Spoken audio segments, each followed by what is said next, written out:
அடுத்து நாங்க பார்க்கலாம் என்னென்றால், இப்ப நான் அடுத்த ஆளுக்கு வாரம் என்னையா பண்புகள். பண்புகளை நாங்க சொல்லுகின்ற பொழுது உள் பொருள் தம்மை விவரிக்கக்கூடிய தரவுகளை கொண்டிருக்கும் என்று சொன்னோம் தானே.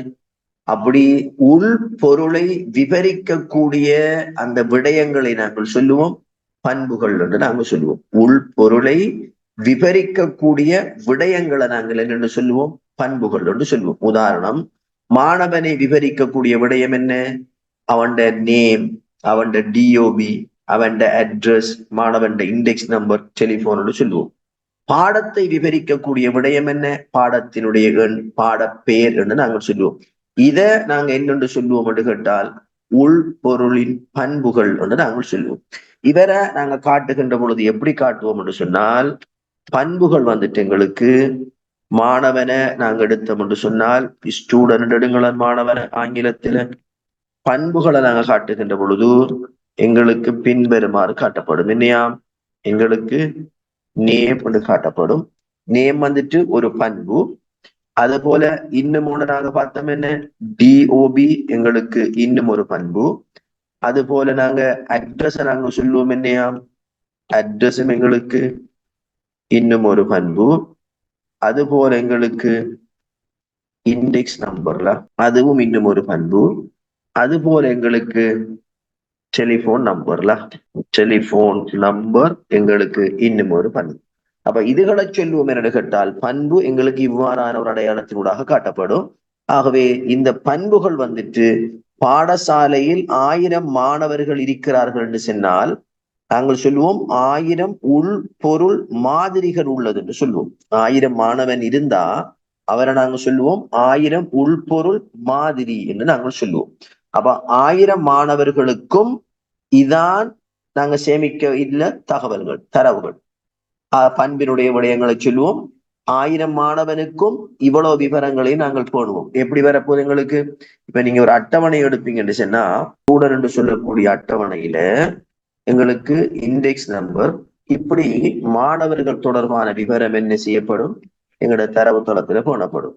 இவங்களுக்கு 1, 2, 3 1000 மாணவர்கள் இருந்தா 1000 மாணவர்களுக்கும் இந்த பண்புகளின் பெறுமதி ஒரே மாதிரி இருக்காது. வித்தியாசமான பெறுமதியான எங்களுக்கு என்ன செய்யும்? இருக்கக்கூடியதாக இருக்கும். அவங்களுக்கு அந்த விஷயத்துல நாங்க என்ன செய்யணும்? தெளிவாக இருக்கணும். இதுல நாங்க பார்த்தோம்னு சொன்னால் எங்களுக்கு இங்க தரப்படுகின்ற விடயங்கள்ல 1000 மாணவர்கள் எங்களுக்கு வந்தாலும் 1000 மாணவர்களுக்கும் இதே பண்புகள் தான் எங்களுக்கு வரும். அந்த பண்புகள்ல பெறுமதி 1000 பேருக்கும் எப்படி இருக்கும்? வேறுபாடுதான் இருக்கும். இப்ப நாங்க பார்க்க போறோம் பண்புகளின் வகைகளை பார்க்க போறோம். அதுல முதலாவது எங்களுக்கு சொல்லப்படுது கூட்டு பண்பு. கூட்டு பண்புன்னு சொன்னா ஒரு பண்பை சிறு சிறு பகுதிகளாக பிரிக்கக்கூடியதாக இருக்கும் என்று சொன்னால் அவரை சொல்லுவோம் கூட்டு பண்பு. இப்ப உதாரணத்துக்கு உங்களோட பேர் எடுங்கள, உங்களோட நேம் எடுங்க, உங்களோட நேம் எடுங்க. இந்த நேம நாங்க பார்த்தோம்னு சொன்னா நேம நாங்க என்ன செய்யலாம்னு சொன்னா சிறு சிறு பகுதிகளாக பிரிக்கலாம். எப்படியா? இதுல நாங்க லாஸ்ட் நேம் உண்டு, அது போல நாங்க ஃபர்ஸ்ட் நேம் உண்டு, நாங்க பிரிக்கலாம். இப்ப உங்களுக்கு தெரியும், நீங்க ஃபார்ம் ஒன்றை ஃபில் பண்ண போகக்கூட, ஆன்லைன்ல ஃபார்ம் ஒன்றை ஃபில் பண்ணக்கூட உங்களுக்கு கேட்பான் first name, last name, surname, maiden name, இப்படி எல்லாம் கேட்பான் இல்லையா? எல்லாம் எதை குறிக்குன்னு சொன்னால் ஒரு ஆளை பேரை தான் குறிக்கும். ஒரு ஆளை பேரை தான் நாங்க என்ன செய்யறோம்? அப்படி பல பல பகுதிகளாக நாங்க பிரிச்சு வைக்கிறோம். அது போல நீங்க ஒரு ஆன்லைன்ல ஃபார்ம்ல நீங்க உங்களோட முகவரியை நீங்க காட்டக்குள்ள உங்களுக்கு என்ன கேட்பான்? இதுல உங்களுக்கு ஜிப் கோட் கேட்பான், இதுல ஸ்ட்ரீட் கேட்பான், இதுல எங்களுக்கு சிட்டி கேட்பான்ல. இப்படி எங்களுக்கு அட்ரஸ் எங்கக்குள்ள ஒன்றுதான் அட்ரஸ். ஆனா அத பல பகுதிகளாக எங்களுக்கு பிரிக்கக்கூடியதாக இருக்கும். அப்ப name, last name, first name, surname, maiden name, இப்படி எல்லாம் நாங்க பிரிக்கலாம். அது போல அட்ரஸை நாங்க பாத்தீங்கன்னு சொன்னால் ஜிப் கோட் உண்டும், ஸ்ட்ரீட் உண்டும், சிட்டி உண்டும் நாங்க பிரிக்கலாம். அட்ரஸ்ங்கிறது ஒன்றுதான். கேட்டோம் என்றால் 130 மெயின் ஸ்ட்ரீட் கல்முனை நாம செல்லுவோம். அல்லது 54 கீழ் 2 தேர்ட் கிராஸ் ரோட் நாங்கள் அக்கறை 10 சொல்லுவோம். அப்ப நாங்க பேரை சொல்லக்குள்ள அட்ரஸ் ஒன்று தான் சொல்லுவோம். ஆனா அதுக்குள்ள என்ன எல்லாம் இருக்கும்? ஹவுஸ் நம்பர் இருக்கும், ஸ்ட்ரீட் நேம் இருக்கும், அது போல சிட்டி இருக்கும்.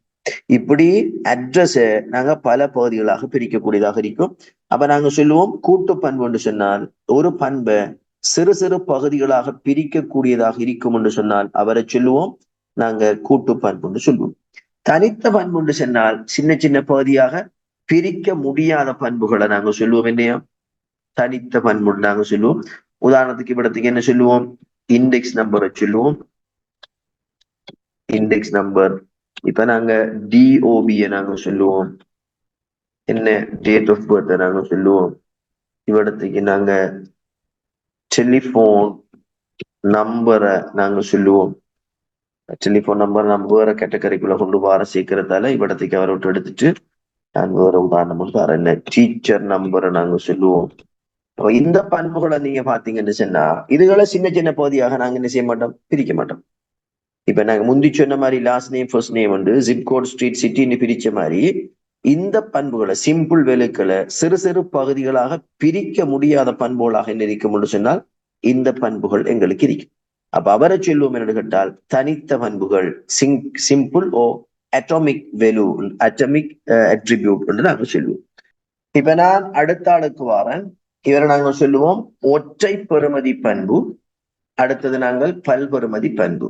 ஒற்றை பெறுமதி பண்பு என்று சொன்னால் ஒரு பண்புக்கு ஒரு பெறுமதி மட்டும் இருக்கும் என்று சொன்னால் அவரை நாங்கள் சொல்லுவோம் ஒற்றை பெறுமதி பண்பு என்று சொல்லுவோம். உதாரணத்துக்கு நாங்கள் பார்க்கலாம் டிஓபியை நாங்கள் எடுக்கலாம். இப்ப நாங்க என்ஐசி நம்பரை எடுக்கலாம். இப்ப நாங்க இண்டெக்ஸ் நம்பரை எடுக்கலாம். இதெல்லாம் வந்துட்டு ஒரு பெறுமதி. டிஓபின்னு சொன்னால் ஒரு ஆளுக்கு ஒன்று அணிக்கும். என்ஐசி நம்பர் ஒரு ஆளுக்கு ஒன்று அணிக்கும். இண்டெக்ஸ் நம்பர் ஒரு ஆளுக்கு ஒன்று அணிக்கும். இப்ப ஜெண்டர் சொன்னா அவருக்கு மேல் ஓ ஃபீமேல் சொல்லி ஒரு பெருமானம் தான் அங்க வரப்போகுது. அப்ப ஒற்றை பெறுமதி பண்பு சொன்னால் ஒரு பண்புக்கு ஒரு பெறுமதி மட்டும் இருக்கும் என்று சொன்னார். அடுத்த நாங்க பார்க்கலாம் என்று கேட்டால் பல்பெறுமதி பண்பு சொன்னால் ஒரு பண்புக்கு பல பெறுமதிகள் இருக்கும். இப்ப உதாரணத்துக்கு டெலிபோன் நம்பர். இப்ப நான் டிபி நம்பர்னு கொடுக்கணும் வைங்களேன். இப்ப டெலிபோன் நம்பர் இப்ப உங்கள எத்தனை பேருக்கு ஒரு ஆளுக்கு ஒரு டெலிபோன் நம்பர் இருக்கு? உங்கள 16 பேரையும் நீங்க எடுத்தோம்னு சொன்னா அதுல ஒரு ஆள் 2 பேருக்கு தானே ஒரு டெலிபோன் நம்பர் இருக்கு. மத்த ஆளுக்கு எல்லாம் 2 3 தானே. அப்ப நம்ம டெலிபோன் நம்பர் பெறுமதியை நாம எடுத்தோம்னு சொன்னா டெலிபோன் நம்பர் பெறுமதியை நாங்க காட்டக்குள்ள டெலிபோன் நம்பர் இதுன்னு வச்சுக்கொள்ளுங்க. இதுல 077 075 071 நம்ம எழுதியல. அப்ப இவரை சொல்லுவோம் என்ன பல்பெறுமதி இருக்கி. இப்ப நேம் உண்டு, டிஓபி உண்டு, இண்டெக்ஸ் நம்பர் உண்டு, ஒற்றை பெறுமதியான். ஆனா டெலிபோன் நம்பருக்கு என்ன வர போகுது எங்களுக்கு பல பேர். அது போல ஒரு இத டீச்சர் எடுக்கணும். இப்ப நம்ம டீச்சர் எடுத்தோம்னு சொன்னா இப்ப இதுல நாங்க டீச்சர் நம்பர் எடுப்போமே. இதுல இப்ப இந்த டீச்சர் நம்பர் எடுங்க. அப்ப இதை டீச்சர் நம்பராக எடுத்து இதை டீச்சராக எடுங்களேன். எடுத்தா இப்ப டீச்சரை குவாலிஃபிகேஷன் வருது. குவாலிஃபிகேஷன் டீச்சரை குவாலிஃபிகேஷனை நீங்க எடுப்பீங்கன்னு கேட்டா ஒரு டீச்சருக்கு என்ன குவாலிஃபிகேஷன் இருக்கும்? சம்டைம் அவர் ஒரு பிஏ ஆக, அவர் பிஇடி ஆக, அவர் எம்இடி ஆக இருக்கலாம். இப்ப ஒன்றுக்கு மேற்பட்ட குவாலிஃபிகேஷன் வருகிறா. BA, BEd, MEd. இன்னொரு ஆள் பிஎஸ்சி ஆக, அவர் எம்எஸ்சி ஆக, அவர் ஒரு பிஜிடிஇ ஆக அவர் இருக்கலாம். அப்ப ஒரு ஆளுக்கு எத்தனை குவாலிஃபிகேஷன் வருது? கொமாண்டு போட்டு 3 4 வருது. அப்ப இவ்விடத்துக்கு நீங்க பாத்தீங்கன்னு சொன்னா பல்பெறுமதி பண்புன்னு சொல்லக்கூடியது ஒரு பண்புக்கு பல பெறுமதிகள் வரும் என்று சொன்னால் அவரை நாங்க என்ன சொல்லுவோம்? பல்பெறுமதி பண்புன்னு சொல்லுவோம். அதுக்குள்ள ஒன்று என்ன வருது எங்களுக்கு? குவாலிஃபிகேஷன் வரும். குவாலிஃபிகேஷன் இதுவும் என்ன எங்களுக்கு பல்பெறுமதி பண்பாக காட்டப்படும். அப்ப ஒரு பண்புக்கு ஒன்றுக்கு மேற்பட்ட பெறுமதி இருக்கும் என்று சொன்னால் அவரை நாங்க என்ன சொல்லுவோம்? பல்பெறுமதி பண்புன்னு நாங்கள் சொல்லுவோம். அவரை நாங்க காட்டுகின்ற போது எப்படி காட்ட போறோம்? டபுள் கோடார நாங்க காட்டுவோம். அடுத்த ஆளை நாங்க பார்த்தோம்னு சொன்னால் சேமிக்கப்பட்ட மற்றும் தருவிக்கப்பட்ட பண்பு. இப்ப நான் முதல்ல தருவிக்கப்பட்ட பண்பு தான் எங்களுக்கு தரப்பட்டிருக்கலாம். சேமிக்கப்பட்டால் என்னென்ன எங்களுக்கு தரல, நாங்க அதையும் சேர்த்து தான் பார்க்க போறோம். ரைட். இப்ப ஏஜ நாங்க சொல்லுவோம் என்று கேட்டால் தருவிக்கப்பட்ட பண்பு. என்னது தருவிக்கப்பட்ட பண்புன்னு சொன்னா கற்பனை பண்ணுங்களேன். ஒரு மாணவன் 2022 கிரேட் 6 ஸ்கூல்ல சேரான். சேரக்குள்ளவனுக்கு என்ன வயது இருக்கும்? ஒரு 11 வயது இருக்கும் இல்லையா? ஸ்கூல்ல சேரக்குள்ளவனுக்கு ஒரு 11 வயது இருக்கும். அவன் ஸ்கூலை விட்டு லீவ் ஆக கொள்ள 19 வயது மாணவனாக 19 வயதானவனாக வெளியாகிறான். ஸ்கூல்ல சேரக்குள்ள அவன் ஏஜென்ட் டேட்டா பேஸ்ல 11 கொடுத்தோம்னு சொன்னான். ஸ்கூல் விட்டு வெளியாகக்குள்ள அவன் ஏஜ் டேட்டா பேஸ்ல என்டர் பண்ணின 11ஆகத்தான் இருக்கணும். ஆனா அப்படி இருக்குமா? இருக்க மாட்டான். ஏஜை நாங்க பிரிண்ட் பண்ணுவோமாக இருந்தா ஏஜ் வந்துட்டு 19ஆகத்தான் எங்களுக்கு வரப்போகுது. காரணம், ஏஜ் வந்துட்டு வருஷம் 11, 12, 13 அதிகரிச்சுட்டு போறல. ஏஜ் எப்படி எங்களுக்கு கணிக்கப்பட போகுன்னு சொன்னால், ஏஜுக்கான பெறுமதி எப்படி வரப்போகுதுன்னு சொன்னால், பிறந்த திகதியையும் இன்றைய திகதியினையும் அடிப்படையாக கொண்டுதான் ஏஜினுடைய பெறுமதி என்ன செய்யப்படும்? தீர்மானிக்கப்படும். அப்ப நாங்க இங்க பார்த்தோம் என்று சொன்னால், ஏஜினுடைய பெறுமதி வந்துட்டு இன்றைய திகதியாலையும் எங்களுடைய பிறந்த திகதியாலையும் எது தீர்மானிக்கப்படுகின்றது? ஏஜுக்கான பெறுமதி தீர்மானிக்கப்படுகின்றது. ஆகவே ஒரு பண்பின் பெறுமதி இன்னும் ஒரு பண்பினால் தீர்மானிக்கப்படுமாக இருந்தால் அவரை நாங்க சொல்லுவோம் தருவிக்கப்பட்ட பண்போடு நாங்க சொல்லுவோம். இப்ப நாங்க பார்க்க போறோம் சூனிய பெறுமதி பண்புக்கு வருகின்றோம். சூனிய பெறுமதி பண்புன்னு சொன்னா, ஒரு உள்பொருளின் எல்லா பண்புகளுக்கும் தொடர்ச்சியான பெறுமதிகள் வழங்கப்பட்டிருக்காது. இப்ப நாங்க உதாரணத்துக்கு எடுத்துக்கொள்வோமாக இருந்தா, இப்ப இதுல டெலிபோன் நம்பர் நாங்க கொடுத்திருக்கோம்ல. இப்ப நாங்க இதுல மாணவன் எடுத்துக்கொள்வோமே. இப்ப இதுல நாங்க மாணவனை எடுத்துக்கொள்வோம்னு சொன்னா, பாடசாலையில மாணவன் எங்களுக்கு வாரான். இப்ப மாணவன் இது இண்டெக்ஸ் நம்பர் எடுங்களேன். இது எங்களுக்கு இண்டெக்ஸ் நம்பர், இது நேம் டிஓபி. இப்ப பாடசாலையில ஒரு 1000 மாணவன் இருக்காரு. 1, 2, 3, 1000 மாணவன் இருக்கான்னு வச்சு கொடுங்களேன். இப்ப மாணவர்கள்ல தொலைபேசி இலக்கத்தை தான் நாங்க இங்க கண்டுபிடிச்சு கொடுங்களேன். அப்ப சில மாணவனுக்கு 2 இருக்கும், 3 இருக்கும். இது அட்வான்ஸ் லெவல் மாணவருக்கு இருக்கும். இப்ப கிரேட் 6 மாணவர்களுக்கு தொலைபேசி இலக்கம் எத்தனை பேருக்கு இருக்கும்? ஒரு 5 பேருக்கு தனி இல்லையா? அப்ப சில மாணவனுக்கு 0, 7, 1, 1, சில மாணவனுக்கு 0, 7, 5, சில மாணவனுக்கு 0, 7, 2, 1, 2, 3. இப்ப நான் சும்மா ஒரு 2 நம்பரை போட்டீங்க. அப்ப இந்த இடங்கள்ல எல்லாம் மாணவனுக்கு தொலைபேசிகள் இருக்கான்னு கேட்டால் இல்லை. இப்ப தொலைபேசி, இப்ப இண்டெக்ஸ் நம்பர் எல்லாருக்கும் இருக்கும், நேம் எல்லாருக்கும் இருக்கும், டிஓபி எல்லாருக்கும் இருக்கும். அவ 1000 பேருக்கும் டிஓபிக்கான பெறுமதி இருக்கும். ஆனால் டெலிபோன் நம்பர் 1000 பேரிலையும் எங்களுக்கு 620 பேருக்கு தான் பெறுமதி இருக்கும். மிச்சம் இருக்கக்கூடிய 380 பேருக்கும் பெறுமதி இருக்குமான்னு கேட்டால் பெறுமதி இருக்காது. அப்ப தொலைபேசி என்று சொல்லக்கூடிய பண்பை நீங்க எடுத்தீங்கன்னு சொன்னா, 1000 மாணவர்களுக்கும் பெறுமதியை கொண்டிருக்குமான்னு கேட்டால் கொண்டிருக்காது. அதுல 620 பேருக்கு இருக்குது, 380 பேருக்கு இல்லாம இருக்கு. நான் உதாரணத்துக்கு ஒரு அமௌண்ட் சொல்லுவேன். இப்ப பெறுமதி அற்ற நிலையிலையும் தொலைபேசி எண் இருக்கும் என்றபடியால தொலைபேசி எண்ணை நாங்க சொல்லுவோம் என்று கேட்டால் சூனிய பெறுமதி புலம் என்று நாங்க சொல்லுவோம். என்னென்னு சொல்லுவோம்? சூனிய பெறுமதி புலம் என்று நாங்க சொல்லுவோம். அர்த்தம், அது 380 பேருக்கு எந்த பெறுமதிகளும் அற்ற நிலையில இருக்கும். அப்ப அது வெறுமையான இடங்களையும் கொண்டிருக்கும் என்றபடியால அவரை நாங்க என்ன சொல்லுவோம்? சூனிய பெறுமதி பண்பு நாங்க சொல்லுவோம். அடுத்த நாங்க பார்க்க போறோம் என்று கேட்டால் உள்பொருள் அடையாளம் காட்டும் பண்பை நாங்க பார்க்க போறோம், அல்லது தனிப்பொருள் அடையாளம் காட்டும் பண்பு, அல்லது நாங்கள் சொல்லுவோம் என்னையா சாவி பண்பு என்று நாங்கள் சொல்லலாம். என்னது சாவி பண்புன்னு சொன்னால், ஒவ்வொரு உள்பொருள் மாதிரினையும் தனித்துவமாக அடையாளம் காட்டுவதற்காக உள்ள பண்பு. உதாரணத்துக்கு இப்ப நீங்க நேம் எடுங்களா. இப்ப நேம் எடுத்தோம்னு சொன்னா ஒரே பெயர் 2 பேருக்கு இருக்கிறதுக்கான வாய்ப்பு இருக்கு. இப்ப எங்களுடைய ஸ்கூல்லையும் ஸ்டாஃபுக்கு ஒரே ஆக்களுக்கு 2 பேர் இருக்கு. அப்ப அங்க இனிஷியல் உட்பட 2 பேருக்கும் ஒரே பேர். அப்ப நாங்க அந்த பேரை அழைச்சோம் என்றால் எங்களுக்கு தனித்து ஒன்று வராது, 2 வரப்போகுது. அப்படி நிறைய மாணவர்களுக்கு ஒரே பேர் இருக்கிறதுக்கான வாய்ப்பு இருக்கு. அவங்களுக்கு பெயரை கொண்டு ஒவ்வொரு பதிவையும் ஒவ்வொரு நிறையையும் நாங்க என்ன செய்யலாது? அடையாளம் காண இயலாது. டிஓபியும் அப்படிதான். இப்ப கிரேட் 11ல ஒரு குறித்த செக்ஷன்ல 250 புள்ளியில் இருக்கும் சொன்னா அதுல ஒரு 5-6 புள்ளிகள் ஒரே டேட்ல பிறந்த புள்ளியில் இருக்கு. அப்ப ஒரே டேட்ல டேட்டை கொண்டு என்ன செய்யலாது, ஒவ்வொரு பதிவையும் தனித்துவமாக அடையாளம் காட்ட இயலாது. டெலிபோன் நம்பரை கொண்டு காட்டல. ஏன்? சிலருக்கு பெறுமதி இல்லையே. அப்ப இல்லாதாக்கள் எப்படி கண்டுபிடிக்கலாம்.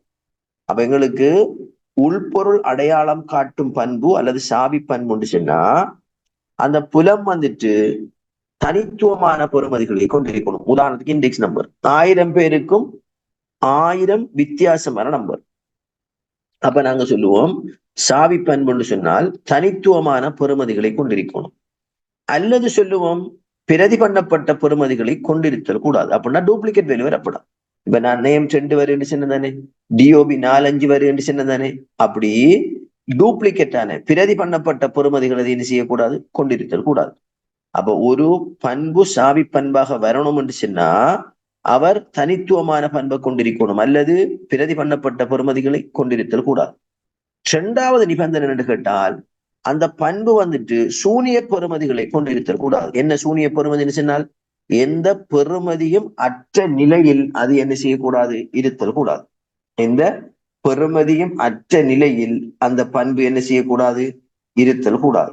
அப்படி இருக்கும் என்று சொன்னா அவரை நாங்க என்ன சொல்லுவோம், சாவி பண்பு நாங்க பார்க்கலாம். உதாரணம் எங்களுக்கு இண்டெக்ஸ் நம்பர், உதாரணம் எங்களுக்கு டீச்சர் நம்பர், அதை நாங்க அண்டர்லைன் பண்ணி காட்டுவோமா. டீச்சர் நம்பர் எப்படி காட்ட போறோம், அண்டர்லைன் பண்ணி காட்டுவோம். இதுல சப்ஜெக்ட் கோட் வருங்களா, சப்ஜெக்ட் கோட் எங்களுக்கு வரும், அண்டர்லைன் பண்ணி காட்டுவோம். அப்ப இவரை சொல்லுவோம் என்று கேட்டால் உள்பொருள் அடையாளம் காட்டும் பண்பு அல்லது தனி பொருள் இனம் காட்டி அல்லது சாவி பண்பு நாங்க சொல்லுவோம். இப்ப நாங்க அடுத்த ஒரு முக்கியமான பாட்டுக்கு வரோம் என்று கேட்டால் கூட்டு அடையாளம் காட்டும் பண்பு. இவரை சொல்லுவோம் காம்போசிட் ஐடென்டிஃபையர் என்று நாங்க சொல்லுவோம். அப்ப அதென்னது கூட்டு அடையாளம் காட்டும் பண்பு என்று சொன்னால் சில சந்தர்ப்பங்களில் 2 பண்புகள் இணைந்து சாவி பண்பாக இருக்கு. அப்படிப்பட்ட சந்தர்ப்பத்தில அவரை நாங்க சொல்லுவோம் கூட்டு அடையாளம் காட்டும் பண்புன்னு சொல்லுவோம். இப்ப நாங்க இங்க பார்த்தோம்னு சொன்னா இப்ப வெஹிக்கிள் நம்பரை நாங்க டிஃபைன் பண்ணுகின்ற பொழுது இங்க எதை பயன்படுத்தப்படும் என்று சொன்னா எங்களுக்கு இது பழைய முறை ப்ரொவின்ஸ் கோடையும் சீரியல் நம்பரையும் எடுப்போம்ல.